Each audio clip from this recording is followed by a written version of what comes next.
Assembly ఎన్నికల్లో కాంగ్రెస్ విజయం సాధించడంతో 4 నెలల తర్వాత రానున్న లోక్సభ ఎన్నికలపై అప్పుడే కాంగ్రెస్ నేతలు దృష్టి సారిస్తున్నారు. ఇప్పటి నుంచే తమకు నచ్చిన లోక్సభ నియోజకవర్గంపై కర్చీఫ్ వేసుకోవాలని రెడీ అయిపోతున్నారు. ఆశావాహులు అప్పుడే ప్రయత్నాలు కూడా మొదలుపెట్టడం ఓ వింత అయితే దాన్ని అడ్డుకోవడానికి ఇతర కాంగ్రెస్ నేతలు మోకాళ్ళడ్డుతూ అదే నియోజకవర్గాన్ని తమకి కేటాయించాలని పట్టుబడుతున్నారు. హైదరాబాద్ స్థాయిలో పలుకుబడి ఉన్నారు. ఇక్కడి అగ్రనేతలను, ఢిల్లీలో సంబంధాలు ఉన్నవారు జాతీయ నేతలను కలుసుకుంటూ పైరవీలు మొదలు పెట్టేశారు. ఎందుకంటే సీటు దక్కించుకుంటే ఎంపీ అయిపోవడం ఖాయమని వారు నమ్ముతున్నారు. ఆదిలాబాద్ పార్లమెంటరీ నియోజకవర్గం గురించి పోటీ పెరుగుతోంది. 2024లో జరగనున్న సార్వత్రిక ఎన్నికల్లో ఆదిలాబాద్లో కాంగ్రెస్ జెండా రెపరెపలాడడం ఖాయమని కాంగ్రెస్ నేతలు నమ్ముతున్నారు.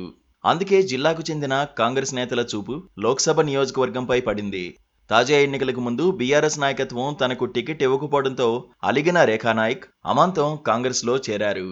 ఆమెతో పాటు భర్త శ్యామ్ నాయక్ కూడా కాంగ్రెస్ పార్టీలో చేరారు. ఎన్నికల్లో ఇద్దరూ టికెట్ల కోసం దరఖాస్తు చేసుకున్నారు. అయితే కాంగ్రెస్ నాయకత్వం శ్యామ్ నాయక్కు టికెట్ ఇచ్చింది. రేఖానాయక్కు టికెట్ రాకపోవడంతో ఎన్నికల బరిలో లేరు.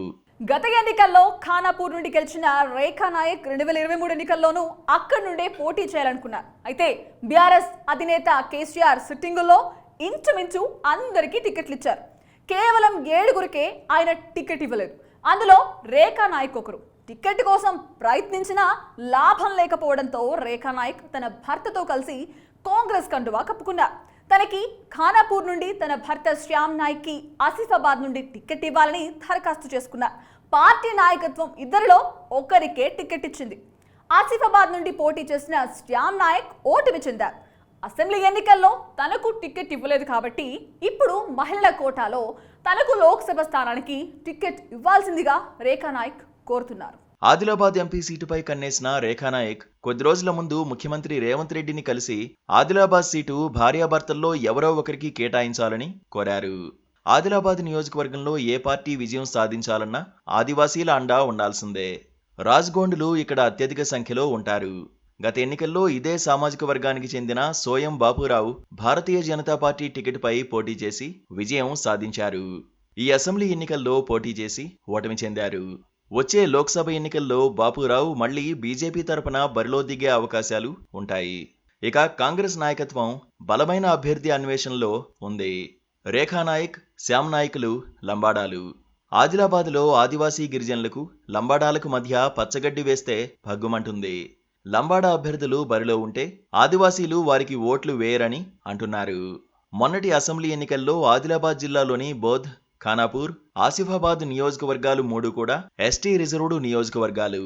ఆసిఫాబాద్ నుండి శ్యామ్ నాయక్, బోధ్ నుండి గజేంద్ర, ఖానాపూర్ నుండి వెడ్మబొజ్జులకు కాంగ్రెస్ టికెట్లిచ్చింది. ఈ ముగ్గురిలో లంబాడాలైన శ్యామ్ నాయక్, గజేంద్ర ఓటమి చెందగా రాజ్గోండు ఆదివాసీ గిరిజనుడైన వెడ్మబొజ్జు మాత్రమే విజయం సాధించారు. లంబాడా నేతలు ఇద్దరు ఓటమి చెందారు. వారికి ఆదివాసీ గిరిజనుల మద్దతు లేకపోవడమే ఓటమికి కారణమంటున్నారు. ఈ నేపథ్యంలోనే రేఖానాయక్, శ్యామ్ నాయక్లకు టికెట్ ఇవ్వొద్దని స్థానిక ఆదివాసీ నేతలు కాంగ్రెస్ నాయకత్వానికి మొరపెట్టుకుంటున్నట్లు సమాచారం. వాళ్ళలో ఎవరికి టికెట్ ఇచ్చినా ఓటమి ఖాయమని వారు హెచ్చరిస్తున్నారు. అసెంబ్లీ ఎన్నికల ఫలితాలే రిపీట్ అవుతాయని వారంటున్నారు. వారి స్థానంలో ఆదివాసీ వర్గాలకు చెందిన ఎవరో ఒకరికి టికెట్ ఇస్తే ఖచ్చితంగా కాంగ్రెస్ పార్టీ విజయం సాధిస్తుందని ఆదివాసీలు టీ కాంగ్రెస్ నాయకత్వానికి చెప్పుకొచ్చినట్లుగా తెలుస్తోంది. అంతేకాకుండా రేఖానాయక్, శ్యామ్ నాయక్ల పట్ల ప్రజల్లో వ్యతిరేకత ఉందని వారంటున్నారు. ఆదివాసీ గిరిజనులతో పాటు గిరిజనేతరులు కూడా నాయకులకు ఓటు వేయరని ఆదివాసీ నేతలు వివరిస్తున్నారు. ఇక బీజేపీకి ధీటైన అభ్యర్థిని బరిలో దించాలని కాంగ్రెస్ నాయకత్వం భావిస్తోంది. అయితే సీటు తమకి ఖాయమని రేఖానాయక్ దంపతులు ధీమా వ్యక్తం చేస్తున్నారు.